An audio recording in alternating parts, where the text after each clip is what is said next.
And staying on that division, I guess we in the pride and joy of Paul Brown, the man who didn't know how to pick a good combination of colors to save his life.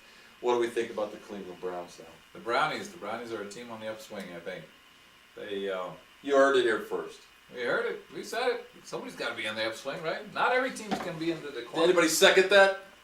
I second. I don't know if I second that, Well, we could- but it sounded good. I went with the moment. All right, the Browns. Let's see.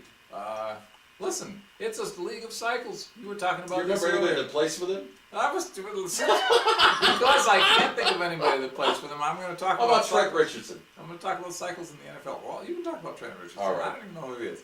But like you said, Joey, He knows you. the NFL is a league of cycles. What goes up must come down, and it often does. It's due to free agency. It's due to the draft. It's due to a statistical principle called regression to the mean. And if you don't know what that is, forget about it. But the Browns can't continue to be so bad for so long. Sooner or later, they It's got to a get it great together. term, though. On another show, you're going to have to define it. Regression, yeah. It's not only important, but it makes you look extremely intelligent. Thank you. Well, I'll be wearing my cap and gown for that one, especially the one with the golden braid thing, the honors thing, and that's not from the Vikings. But you were on a roll.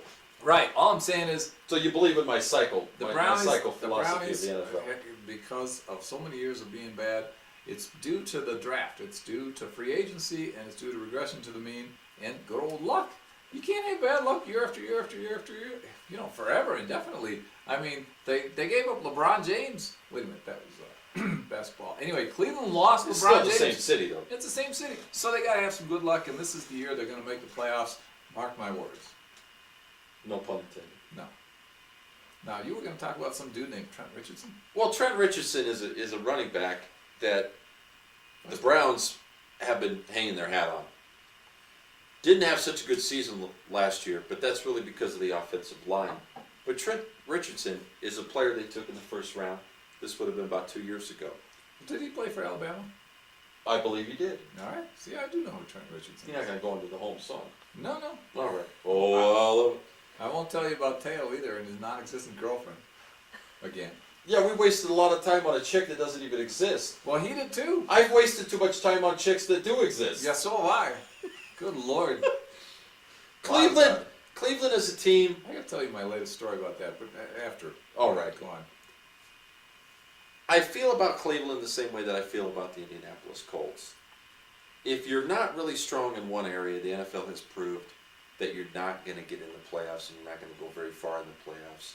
You have to really capitalize either in special teams or in the offense or in the defense, but you have to have something that you do that's better than any of the other teams in the NFL. They had a guy named Josh Cribbs who's still with the team. Josh has been utilized the last couple of years for kickoff returns and for a receiver, and he's been very effective. But the problem with the Cleveland Browns is, just when they start to get something kind of going, they don't continue to capitalize on that, but they decide to shift gears. They decide to have players go in different directions.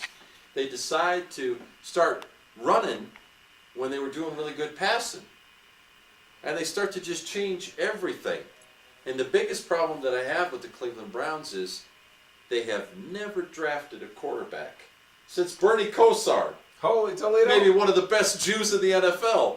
I remember watching Bernie Kosar games. Yeah, remember Bernie? Yeah. And he still goes to Cleveland, and I understand he's still affiliated with the team. And even though they never went to a Super Bowl, the Cleveland Browns. They won a lot of championships with a guy named Jim Brown in the 50s. But their quarterback situation is not good. They don't have anyone that's got the abilities or the capabilities that all these other quarterbacks of these teams that are doing very well in the NFL have. They've never been able to quite find or draft a quarterback that they've spent a lot of money on or spent a first draft pick that's turned out like a Colin Kaepernick, or it's turned out like a Russell Wilson, or that's turned out like an RG3 or an Andrew Luck. And so that's a lot of the problem for the Cleveland Browns. I don't think the answer is Brandon Fry. It certainly wasn't Brady Quinn. And Quinn the Eskimo's not going to do it for him either. You could say that again. Now, as far as the receiver core goes, once again, Cleveland has had a has done a terrible job of developing players. Players continue to show spurts, like guys like Willie Strouder and another guy by the name of Roundhouse that I've seen play, but they've never quite followed up the act. It's always just a one-act sonnet, and it's a one short-lived sonnet. The defense doesn't have all the pieces. It never has had all the pieces. Cleveland has to make some major changes for them to get into the situations where when they're playing the Baltimore Ravens in a division like this twice a year, like they must do, when you're playing the Pittsburgh Steelers, when you're playing the Cincinnati Bengals, I think it's a tall order for the Cleveland Browns to get over the hump. They're going to have to come through. The teams that win in the NFL, that win championships, got to have a star quarterback. What's the recipe for winning in the NFL these days, Joey? Throw the ball. Right. Throw the ball and play good defense, right? Yep. It used to be run the ball and play good defense. Now it's throw the ball and play good defense. It is. So one way or another, you got to have a good quarterback. And I don't know where they're going to go. Who knows? I don't know. But it's the land of opportunity. The opportunity is coming to Cleveland this year. And If they make the playoffs, it'd be great to see.